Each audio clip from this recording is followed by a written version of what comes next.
I never imagined my life would feel like this. I'm 42, a single parent to a 21-year-old daughter, Emma, who has always been the center of my world. She's smart, fiercely independent, and until recently, I thought I knew her better than anyone. Our life was normal, in the kind of boring, comfortable way that people take for granted. We laughed over coffee, debated stupid movies, and complained about work. I had a steady job, bills were paid, and we had a little rhythm that worked. Everything changed this year. Emma started dating a guy named Jason. At first, I didn't think much of it. She's always had boyfriends, and I tried to give her space, even when my gut twisted at the thought of her heartbreak. He seemed charming on the surface, tall, confident, a bit mysterious, which, of course, made me wary. But Emma was enamored. I tried to ask questions subtly, but she shut them down with that smile that used to make me feel like she'd never leave me. I ignored the niggling feeling in my chest. She's an adult, I told myself. She'll figure it out. But something about him didn't sit right. Something intangible. And maybe my denial made me miss the warning signs. I didn't realize how quickly he would become more than a boy she dated and how deeply he would entangle himself in our lives. Jason seemed perfect at first. He was polite, funny, and had this swagger that drew Emma in completely. He brought flowers, showed up at family events, and for months, I convinced myself I had nothing to worry about.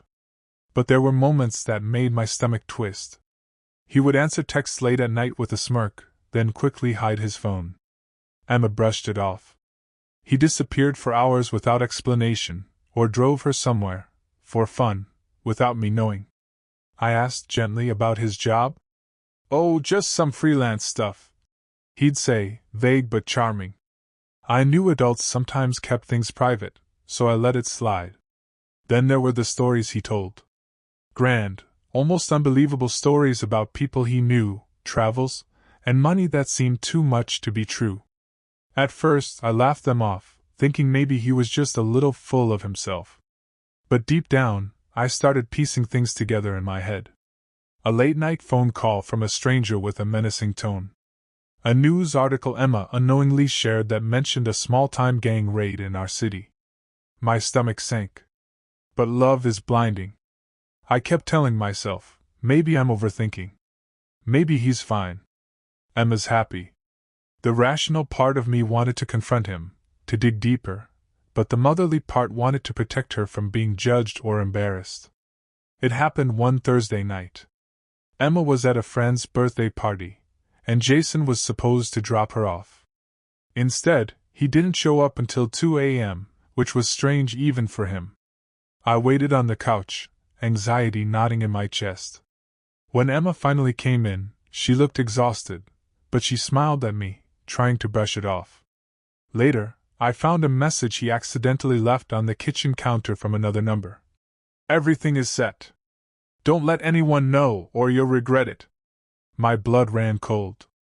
I read it over and over, hoping it was some stupid joke. But I knew it wasn't. I confronted Emma gently the next morning. "Do you know what this means?" I asked, my voice shaking. She looked at me with confusion, then panic. That was the first time I realized she might not fully understand the danger she was in. Or maybe she did and was too scared to admit it. It didn't take long for him to reveal cracks in his charm. He was controlling, aggressive at times, and there was a darkness in his stories, an almost gleeful pride in skirting the law. Emma defended him at first, in that stubborn way that makes parents pull their hair out. But I saw fear flicker in her eyes, something she wouldn't admit even to herself. The full truth hit one evening in the worst way possible. Emma came home crying, trembling, clutching a small positive pregnancy test. I froze. My first thought was shock, then an overwhelming need to protect her. "Mom! I don't know what to do," she whispered. Her voice cracked. I tried to hold her, but it was impossible to ignore the terror in her eyes. It's Jason's baby," she admitted. I felt my chest tighten. Then came the next horrifying revelation. He's He's not just, he does things, illegal things. I didn't know, I swear. I love him. Her words were frantic, desperate. I felt like I was falling through ice into freezing water. I asked for details. Slowly, haltingly, she told me he was involved with some criminal network, money laundering, and even a small-time gang. She didn't fully understand it, but she knew it was dangerous. And now she was carrying his child. I couldn't breathe. My mind raced with questions, fears, guilt. How did I not see this? How could she have been so naive? And worst of all, how the hell could I keep her, and the baby, safe? I was paralyzed for hours, pacing our small apartment, phone clutched in my hand, trying to imagine every worst-case scenario. My anger, my fear, my heartbreak, all collided into a heavy, choking weight. I wanted to scream at Emma, to shake some sense into her, but all I could do was hold her trembling form as she cried into my shoulder. I felt so ashamed, like a failure as a mother. I should have seen it, should have protected her. But part of me also understood her, young, in love, blinded by charm and excitement. I confronted Jason briefly over text. My hands shook. He denied nothing. Instead, he smirked, insinuating that everyone else would just have to mind their business. That made my blood boil. I had never felt such hatred for someone so quickly. Emma and I spent that night talking in fragments between tears. I didn't know, Mom. I didn't know, she kept saying. I wanted to believe her. I wanted to scream at Jason, at the world, at myself. By the end of the night, one thing was clear: nothing about our lives would ever feel normal again. Our trust had been shattered, and I had no roadmap for protecting my daughter from a man I now feared. The confrontation came a few days later. I demanded to see Jason at our apartment, hoping face-to-face would give me leverage. He came, leaning casually against the doorframe, like he owned the room. You need to stay away from her, I said, my voice low but trembling. This isn't a game. She's pregnant. You're dangerous. I don't care what you think. He laughed softly, dangerously. I care about her, he said. But you can't stop what's coming. You really think you can control your daughter? I wanted to hit him. I wanted to scream. Emma was hiding behind me, gripping my hand, and I could feel her fear radiating. I tried reasoning, bargaining, pleading, everything I could think of, but he deflected every word, twisting them to sound like threats to him. It ended with him leaving, smirking, promising she'd regret crossing him. I locked the door and sank to the floor, Emma crying beside me.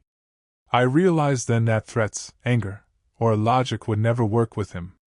The danger wasn't abstract anymore, it was real, and it was in our home. In the following weeks, my mental state deteriorated. I couldn't sleep. I couldn't eat. Every time my phone buzzed, I jumped, fearing it was him. I oscillated between anger at Jason, guilt toward Emma, and terror for her future. I started having panic attacks, imagining scenarios of what could happen if he retaliated.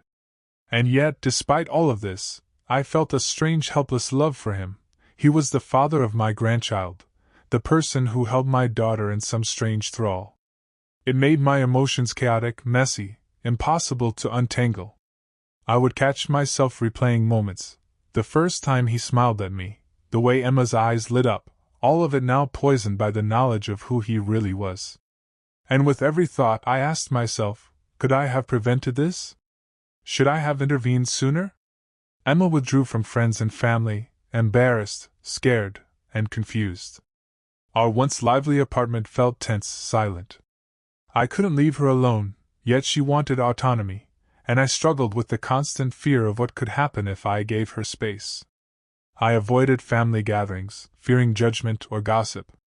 I wanted to scream at the world that this wasn't her fault, but it still made me feel ashamed. Even my coworkers noticed I was different, distant, distracted, haunted. The looming danger made daily life unbearable. Every knock on the door, every unexpected call, my heart leapt into my throat.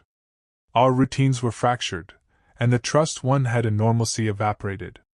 I started researching what I could do to protect Emma and the baby. I considered filing restraining orders, contacting law enforcement, even moving to a new city. Each option felt insufficient, incomplete, terrifying. Emma resisted my overprotectiveness at times, insisting she could handle it herself. But I saw the cracks in her confidence, the fear she tried to hide. I knew she was in over her head. We developed a system of checks, no unplanned meetups, constant updates, and safety measures at home. It helped a little, but the tension never fully lifted. Every day was a battle between letting her live and keeping her safe. I couldn't trust Jason, obviously, but even trusting Emma became difficult. Not because she was untrustworthy, she wasn't, but because I feared she might make choices that endangered herself or the baby. Every conversation with her carried the weight of potential disaster. I found myself snapping at her for trivial things, my anxiety coloring every interaction.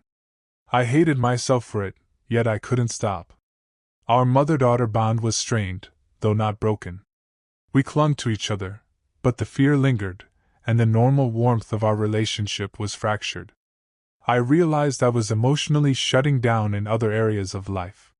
Friends noticed my withdrawal, my mood swings, my inability to be fully present. Work became a refuge, but even there, I carried the weight of constant fear. Emma sensed it too. Sometimes she would ask why I seemed so distant, and I would force a smile, pretending everything was fine. Inside, I was crumbling. I felt guilty for not being stronger, not being able to shield her fully. The stress manifested physically. Sleepless nights, panic attacks, headaches, an ever-present knot in my stomach. I caught myself obsessively checking locks, monitoring phone activity, and replaying every interaction with Jason for potential red flags. I was exhausted but couldn't rest. I had a child to protect, and the responsibility weighed like a concrete block on my chest. Even small decisions felt monumental. Emma eventually decided to cut Jason out entirely. She blocked him on all social media, refused his calls, and declared she wouldn't meet him again. I felt a mix of relief and lingering fear. But the damage had been done. The baby was on the way, and while Jason's influence was gone for now, the past couldn't be erased. My vigilance couldn't stop my daughter from remembering, worrying, or carrying scars. I think about this constantly. I wonder how things might have been different if I had acted sooner, if I had trusted my instincts instead of excusing warning signs. I live with the knowledge that sometimes love and naivety make people blind to danger. I also realize that some things are beyond control. I can't undo the past. I can only support Emma, prepare for the future, and hope she and the baby remain safe. Now, months later, the baby is due. I am cautiously hopeful but remain hyper-aware of threats, both real and imagined. My relationship with Emma is stronger in some ways, but the fear and trauma linger. I don't share this to moralize, just to confess. Being a parent can feel like helplessness magnified when the world intrudes violently on your child's life. I still wake up in the night, heart racing, imagining all the what-ifs. I don't have answers, just a relentless determination to protect my daughter and grandchild, even if it means living in this shadow of fear forever. I suppose that's the hardest lesson. Love sometimes isn't enough. You have to fight for it.